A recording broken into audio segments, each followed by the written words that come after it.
तो फ्रेंड्स, स्वागत है आप सभी का हमारे चैनल 13+ पे। यहाँ मैं आज आपके लिए एक्सप्लेन करने वाली हूँ सुपरगर्ल का सीजन नंबर 4 और एपिसोड नंबर 4, जिसका टाइटल है अहिंसा। हाँ, हमारा हिंदी शब्द वाला ही अहिंसा। तो चलिए वक्त को बर्बाद ना करते हुए जल्दी से शुरू करते हैं रिकैप के साथ में ये एक्सप्लेनेशन। तो गाइस, पिछले एपिसोड में हमने बेन लॉकवुड की लाइफ की सबसे बुरे दिनों के बारे में डीपली जाना था, जिसकी वजह से ही उसे बेन से एजेंट लिबर्टी बनना पड़ा और अब वो डीईओ के गद्दार सोल्जर रेमंड का यूज डीईओ के खिलाफ करने की फिराक में था। तो अब स्टार्ट करते हैं हमारा आज का एपिसोड नंबर 4। एपिसोड शुरू होता है डीईओ से, जहां एलेक्स लीना और बेनी को साथ मिलकर पूरे एटमॉस्फेयर को साफ करने के लिए कहती है ताकि कारा यानी कि हमारी सुपरगर्ल वहां पे सांस ले सके। इस बात से सभी लोग बहुत ज़्यादा परेशान थे, पर अंकल जॉन को इतना ज़्यादा गुस्सा आता है कि वो पूरी टेबल को मोड़कर टेढ़ा कर देते हैं, क्योंकि उन्हें लगता है कि अगर वो यहाँ सब कुछ छोड़कर नहीं जाते तो आज कारा यानी कि हमारी सुपरगर्ल के साथ ऐसा कुछ ना होता। आगे डीईओ की रिजर्व फैसिलिटी में एक एजेंट टेलर, जो कि डीईओ का ही सोल्जर है, वहां से कुछ चुरा लेता है। शायद ये एलियन पैरासाइट होंगे। यहाँ पर हमें बहुत सारे कैदी एलियन देखने को भी मिलते हैं। इधर जब सुपरगर्ल को होश आता है तो वो खुद को पूरी तरह से कवर्ड देखकर पैनिक होने लगती है, मगर एलेक्स उसे शांत करके सब कुछ बता देती है कि क्या हुआ था। इधर एजेंट टेलर अपने साथ एलियंस को भी लाया था, वो भी रेमंड के कहने पर एजेंट लिबर्टी के लिए, लेकिन मर्सी उल्टा टेलर को ही मार देती है, क्योंकि उसे पता था कि एजेंट टेलर भी एक एलियन है। और आज की रिजर्व फैसिलिटी में हुई वारदात डीईओ में भी पता चल जाती है। वहीं इधर अंकल जॉन के घर पर एक मैनचेस्टर ब्लैक नाम का एक बंदा आया था, जो कि फियोना का फियांसे था। वो फियोना के बारे में पूछते हुए जॉन को गुस्से से धक्का देता है, पर अंकल जॉन तो आज पहले से इतना ज़्यादा गुस्सा थे कि वो अपनी रेड आइज मैनचेस्टर को दिखाते हैं, जिसको देखते ही वो तुरंत लाइन पे आ जाता है और शांत हो जाता है। फिर जॉन उसे ऑफिसर पेट्रोसेली के बारे में बताते हैं। इधर एजेंट लिबर्टी उन्हीं दोनों एलियंस को बांधकर उनके अंदर वही एलियन पैरासाइट डाल देता है। इस एलियन पैरासाइट से यूज़ करने से लोगों के दिमाग को कंट्रोल करने में आसानी होती है, ऐसा एजेंट लिबर्टी बोलता है। और ऐसा करते ही उन दोनों एलियंस की आंखें भी ऑरेंज कलर में चमकने लगती हैं। वहीं यहाँ डीईओ में एलेक्स सभी को इनकरेज करती है ताकि सभी एक दूसरे पर भरोसा रखें, चाहे वो एलियन हो या फिर इंसान। इधर मैनचेस्टर ऑफिसर पेट्रोसेली के पास गया था ताकि उसे ड्रंक करके उसके पास से सारी सच्चाई उगलवा सके। इधर अंकल जॉन अपने घर पे अपनी पावर्स का यूज़ करके फियोना को फाइंड करने की कोशिश कर रहे थे ताकि उसका सिग्नल वो भी पकड़ सके, क्योंकि फियोना एक साइकिक है। वहीं इधर बार में पी कर ऑफिसर पेट्रोसेली की हालत काफ़ी ख़राब हो गई थी। वो नशे की हालत में मैनचेस्टर ब्लैक के सामने मर्सी का नाम बताता है, और तभी वहाँ पर जॉन पहुँचकर मर्सी के बारे में पूरी बात मैनचेस्टर ब्लैक को भी बता देते हैं कि वो कौन है और क्या करती है। तो जवाब में मैनचेस्टर भी उन्हें बता देता है कि पेट्रोसेली ने कोलंबिया एंड फोर्थ पर आज कुछ बड़ा होने की बात कही थी, यानी कि आज यहाँ पर कुछ बड़ा होने वाला है। इसके बाद अंकल जॉन ये जानते ही डीईओ में सभी को इन्फॉर्म कर देते हैं। तो सुपरगर्ल भी एलेक्स के साथ चलने के लिए बोलती है, पर एलेक्स मना कर देती है, क्योंकि अभी भी सुपरगर्ल पूरी तरह से ठीक नहीं हुई थी और वो बाहर सांस भी नहीं ले सकती। आगे अब एक पुलिस स्टेशन में एक ही जैसे दिखने वाले बहुत सारे ऑफिसर आ जाते हैं, जिन्हें देखकर वहाँ की लेडी ऑफिसर कंफ्यूज हो जाती है, और तभी पीछे से उन्हीं में से एक ऑफिसर उसको शूट करने वाला था। पर इससे पहले ही हमारी डीईओ की टीम वहाँ पर पहुँच जाती है, जिन्हें देखकर क्या हो सकता है, अरे फाइट शुरू हो जाती है कि जो बहुत सारे ऑफिसर एक ही जैसे लग रहे थे, इन सभी की आंखें ऑरेंज कलर में चमक रही थी, यानी कि ये वही वाला एलियन है जिसे कि एजेंट लिबर्टी ने भेजा था। फाइट के बीच में यहाँ पे सुपरगर्ल भी पहुँच जाती है, वो भी एलेक्स के ऑर्डर को बिना फॉलो किए, क्योंकि दिल है कि मानता नहीं, उसके होते हुए किसी को मुसीबत आए, ऐसा होना तो पॉसिबल नहीं है ना। सुपरगर्ल के फाइट करने के दौरान अचानक से फिर से क्रिप्टोनाइट का जहर फैलने लगता है, जिससे सुपरगर्ल वहीं पर बेहोश हो जाती है और सारे विलेंस सुपरगर्ल को मारने लगते हैं। तभी वहां पर अंकल जॉन पहुंचकर सभी को अच्छे से धुनक देते हैं। यहाँ पर मैनचेस्टर ब्लैक भी पहुंचकर उन एलियंस को बराबर की टक्कर देता है और मारकर एक को पावर डैम्परिंग कफ्स पहना देता है, जिससे अब यहाँ पर पूरी सिचुएशन कंट्रोल में आती है।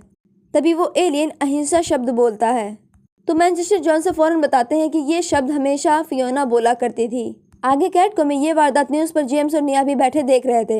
इधर जॉन, मैनचेस्टर ब्लैक और एलेक्स अभी भी फियोना के बारे में बात कर ही रहे थे कि तभी यहाँ पर एक लेडी सोल्जर आकर एलेक्स को प्रेसिडेंट की कॉल को पिक करने के लिए बोलती है। तो एलेक्स फौरन ही जाकर प्रेसिडेंट से वीडियो कॉल करती है, जहाँ पर प्रेसिडेंट बेकर उसे डांटते हुए कहते हैं कि जब तक मैं किसी को ऑर्डर ना दूँ तब तक सुपरगर्ल को डीईओ से बाहर ना निकालो, और ये लास्ट वार्निंग है। तभी प्रेसिडेंट के पीछे से कर्नल लॉरेन हैली बोलती है, पर वो प्रेसिडेंट से कान में कुछ कहती हैं, पर यह हमें नहीं बताया जाता कि क्या। जिसके बाद प्रेसिडेंट वीडियो कॉल कट कर देते हैं। ब्रेनी बहुत ज़्यादा उदास और गुस्से में था, क्योंकि वो सुपरगर्ल के लिए कुछ भी नहीं कर पा रहा था, इसलिए उसकी आंखों से लगातार आंसू निकल रहे थे, जिन्हें देखकर लीना उन्हें अपने इमेजिनरी बॉक्स के बारे में बताती है ताकि ब्रेनी खुद को शांत करके अपना पूरा ध्यान क्रिप्टोनाइट को अर्थ के एटमॉस्फेयर से कैसे क्लीन करना है पर फोकस कर सके। ब्रेनी बिल्कुल ऐसा ही करता है और उसे फौरन ही एक आइडिया आता है कि अगर एल्कॉप के नैनाइट पार्टिकल्स के जरिए एटमॉस्फेयर को साफ किया जाए तो वो बिना किसी बड़े वैक्यूम क्लीनर के साफ हो जाएगा। और ये आइडिया सुन के लीना बहुत ज़्यादा खुश होती है। चलिए फ्रेंड्स, एक बात बताइए कि क्या आपके पास भी ऐसे फ्रेंड्स हैं जो आपकी परेशानियों को फ़ौरन ही सॉल्व कर देते हैं जैसे कि लीना ने किया अभी? मुझे कमेंट करके ज़रूर बताइएगा। वहीं डीओ में सुपरगर्ल को ऑर्डर्स ना मानने के लिए एलेक्स बहुत ज़्यादा डांटती है। इधर एजेंट लिबर्टी भी ग्रेव सिबलिंग्स को डांट कर कहता है कि तुम्हें उन लोगों के अंदर डर बिठाना होगा ताकि वो हमेशा डरते रहें। फिर आगे डीओ में एलेक्स सभी को फियोना को ढूंढने के लिए ऑर्डर्स देती है। इधर मैनचेस्टर ब्लैक अपनी और फियोना की लाइफ के बारे में सब कुछ जॉन को बताने लगता है कि फियोना ने मुझे एक अच्छा रास्ता दिखाया और अहिंसा का मतलब भी समझाया था। तभी जॉन की नजर मैनचेस्टर ब्लैक की रिंग पर पड़ती है तो पूछने पर वो बताता है कि सेम ऐसी ही रिंग फियोना के पास भी है। अब जॉन के लिए फियोना का ढूंढना और भी ज़्यादा आसान हो जाएगा बदौलत इस जुड़वा रिंग के। वहीं कैट कोमेनिया जेम्स को दोबारा गार्डियन ना बनने के लिए कहती है तो जेम्स समझाते हैं कि रिस्क लेना हीरोज़ का काम है और यही वो चीज़ है जो हम लोगों को हीरो बनाती है। अब इधर अंकल जॉन अपनी पावर्स के जरिए मैनचेस्टर ब्लैक के साथ मिलकर फियोना के साथ कनेक्शन करने की कोशिश करते हैं और कामयाब भी हो जाते हैं। यानी कि एजेंट लिबर्टी ने फियोना को मारा नहीं बल्कि उसका यूज़ किया है, क्योंकि हम लोग जानते हैं फियोना एक साइकिक है और शायद इसी के ज़रिए एजेंट लिबर्टी उन एलियंस को कंट्रोल कर रहा हो। मैनचेस्टर वक्त को बर्बाद ना करते हुए फौरन फियोना के पास जाकर उसकी लोकेशन पूछता है तो फियोना बता देती है कि मेरे आस-पास से लोगों की बहुत सारी आवाज़ें आती रहती हैं और साथ ही साथ खाने की भी बहुत सारी स्मेल्स आती हैं, यानी कि ये एक क्राउडेड प्लेस है। पर पास में ही अंकल जॉन को कारा की बातें याद आने लगती हैं और वो खुद को कारा की ऐसी हालत का जिम्मेदार मानते हैं। इसीलिए उनका माइंड डाइवर्ट होने लगता है और फियोना से कांटेक्ट टूटने लगता है। पर यहाँ पर फियोना जाने से पहले ये बता देती है कि एजेंट लिबर्टी एलियंस के अंदर चुराए हुए पैरासाइट डालकर उनकी याददाश्त को मिटाकर मेरे जरिए उनको कंट्रोल कर रहा है। और ये पैरासाइट किसने चुराए थे ये तुम्हें पता है? एजेंट टेलर ने, वो भी एजेंट रेमंड के कहने पर। इसके बाद डीयू में जब एलेक्स और जॉन अभी सारे मामले के बारे में बात कर रहे थे तो दोनों खुद को ही दोषी मानते हैं, एलेक्स खुद को और अंकल जॉन खुद को, क्योंकि अगर वो छोड़ के नहीं जाते तो ऐसा कुछ नहीं होता। फिर ब्रेनी सर्च करके बताता है कि फियोना की main location national city fair है। इसीलिए एलेक्स ब्रेनी से सुपरगर्ल के बिना जीतने के चांसेस के बारे में पूछती है तो ब्रेनी बताता है कि ये पॉसिबल नहीं है। तो एलेक्स फौरन ब्रेनी से जल्दी एटमॉस्फेयर को साफ करने के लिए बोलती है और सीधा सुपरगर्ल के पास जाकर उसके साथ मिसबिहेव के लिए सॉरी बोलते हुए हेल्प मांगती है। वहीं इधर सिटी फेयर में ग्रेव सिबलिंग्स अपनी पूरी टीम के साथ पहुंच चुके थे, पर यहाँ पर उनके साथ एजेंट लिबर्टी नहीं आया था, क्योंकि मेन हमलावर कभी भी सामने नहीं आता, उसे तो सामने लाना पड़ता है। और गद्दार रेमंड एक ट्रक में बैठा हुआ था, शायद यहाँ में ही फियोना बंधी हुई होगी। तभी वहाँ पर हमारी डीओ की टीम भी पहुँच जाती है। फिर अब यहाँ पर एजेंट लिबर्टी की कंट्रोल किए गए एलियंस लोगों पर हमला करना शुरू कर देते हैं।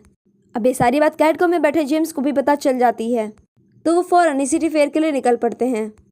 वहीं ब्रेनी अब एलेक्स को बताता है कि हवा 75% साफ हो चुकी है। फेयर्स में दोनों टीम के बीच में अच्छी खासी लड़ाई चल रही थी, पर हमारे गार्डियन भी वहां पर पहुंच जाते हैं और लड़ने में मदद करते हैं। लड़ते हुए सुपरगर्ल का सूट डैमेज हो जाता है तो एलेक्स उसे फौरन ही बुलेट से चार्ज कर देती है, जो कि उसके लिए विन ने डिज़ाइन की थी। पर सुपरगर्ल का सूट लॉक हो जाता है। इसी बात का फ़ायदा अपोजिट टीम उठाती है और ग्रेव ट्विंस एलेक्स और सुपरगर्ल को गन पॉइंट पर ले लेते हैं। इधर जॉन और मैनचेस्टर अब रेमंड के ट्रक की तरफ बढ़ रहे थे, जहां ट्रक में सच में फियोना बेहोश पड़ी थी। दोनों को अपनी तरफ आते हुए देखकर रेमंड फौरन ही फियोना को छोड़ देता है और वहां से भाग जाता है, जिससे सारे एलियन शांत हो जाते हैं। इधर ब्रेनी सुपरगर्ल को बताता है कि यह अब 100% क्लीन है, तो फिर क्या होना था। दोनों बहनें दोनों ट्विंस को अच्छे से धो देती हैं, जिसके बाद अब हमारी सुपरगर्ल अपना हेलमेट उतारती है और एक सुकून भरी सांस लेती है।